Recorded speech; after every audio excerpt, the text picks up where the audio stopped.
আসসালামু আলাইকুম। খেলাধুলা জগতের সদ্য আপডেট ভিডিওতে আপনাকে স্বাগতম।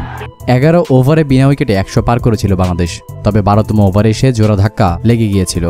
বিনা উইকেটে ছিল 101, আর সেখান থেকে মাত্র 22 রান তুলতেই 5 উইকেট হারিয়ে বসেছিল বাংলাদেশ। 123 রানে 5 উইকেট খোয়ানোর পর জাকের আলীও হাল ধরতে পারেননি। 7 বলে 6 করে ক্যাচ দিয়ে পেয়েছেন তিনি। সেখান থেকে ঘুরে দাঁড়াতে কষ্টই হয়েছে বাংলাদেশের। বাংলাদেশ অল আউট হয়েছে 143 রানে।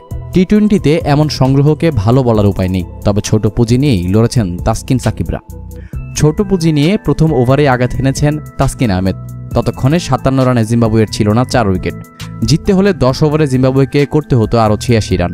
সেখান থেকে ক্লাইভ মাদান্দে আর জোনাথন ক্যাম্পবেলের প্রতিরোধ করার চেষ্টা ভেস্তে দিয়েছেন সাকিব আল হাসান।